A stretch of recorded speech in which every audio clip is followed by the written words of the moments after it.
We all have this feeling sometimes, this feeling of emptiness. Your voice in your head says your life is meaningless. You're sitting on your phone and switch apps because every app you go in is boring. This is the feeling of boredom. Maybe you're bored in this moment. That's the reason you clicked on this video. Well, I got the solutions you want.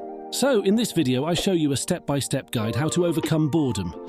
But that's not all. I will explain you why boredom is actually good for you. Well, first we have to understand what boredom actually is, because you can't fight an enemy you don't know. Boredom isn't just a momentary feeling of restlessness. It's a complicated mental state.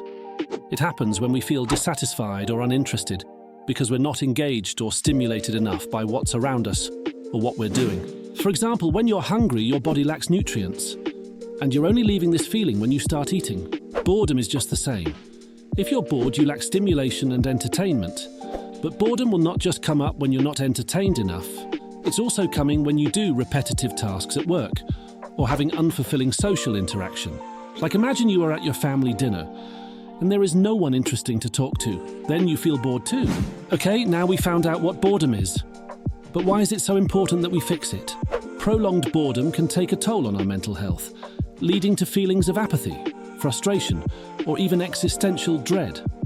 This can lead to a meaningless life, anxiety, or depression. This feeling of tiredness and hopelessness is an important factor in your life because there are many people that ended their life because of this factor. And it's all because boredom. So it's not only a dissatisfying feeling, it's also a dangerous and important to fix feeling. In the beginning, I mentioned that boredom can actually be beneficial, and that's partially true. While it's a potentially dangerous feeling that, in extreme cases, can have severe consequences, it also serves as a valuable indicator, highlighting areas in our lives that may need attention. Consider this. Our ultimate goal in life is to find purpose and fulfillment. This entails pursuing activities and goals that align with our values and aspirations. For example, if your dream is to become a professional pianist, you'll naturally be drawn to practicing the piano because it's essential for achieving your goal. In this context, boredom is unlikely to arise because your actions are directly contributing to your purpose. However, the challenge lies in identifying that purpose in the first place. Before you embark on your journey to become a pianist, you may find yourself feeling bored or unfulfilled. This isn't necessarily a negative thing. Instead, it's a signal that prompts you to reflect on your life and explore what truly matters to you. In essence, boredom serves as a catalyst for self-discovery and growth. It pushes us to examine our lives and determine what brings us joy and fulfillment.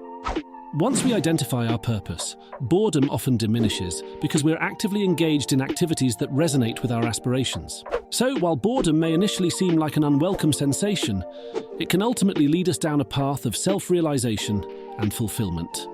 It's a reminder that life is meant to be lived with purpose and intention, and it encourages us to take proactive steps toward creating a meaningful existence. Okay, now we understand why boredom is actually good for us, but still we want to get rid of it, because it's just a sign that your life is basically shit. Well, I teased a solution already, and that is, give your life purpose. What does this mean? This means that you have to give your life a reason to live, because now you're laying in bed scrolling on TikTok. Imagine if you can use this time to work motivated on something.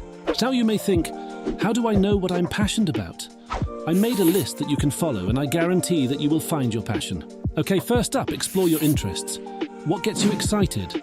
What topics do you find yourself researching or talking about? Next, try new things.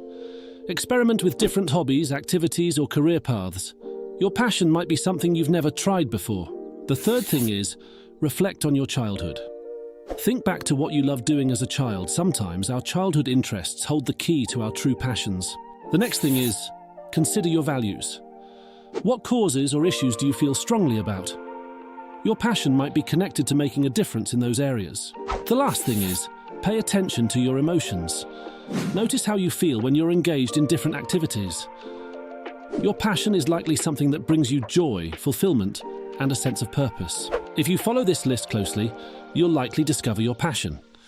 But if you need help, just drop a comment and I'll be there for you. Another way to beat boredom is by learning a skill. But not just any learning. I'm talking about learning for yourself, not for school or grades. For example, if you dream of being a YouTuber who talks about manipulation, start by learning about manipulation. Even if your YouTube plans don't work out, you've gained valuable knowledge to use elsewhere. Learning is always a win-win. It doesn't have to be about manipulation. It could be about topics like curing loneliness, boosting testosterone, avoiding lowering your testosterone, or recognizing your midlife crisis. Interestingly, I've created step-by-step videos on these subjects. Feel free to visit my channel and explore these topics, instead of mindlessly scrolling through TikTok. Anyway, have a great day. Oh, and by the way, there is a like and subscribe button. Could you please click on them? Maybe something cool will happen to you.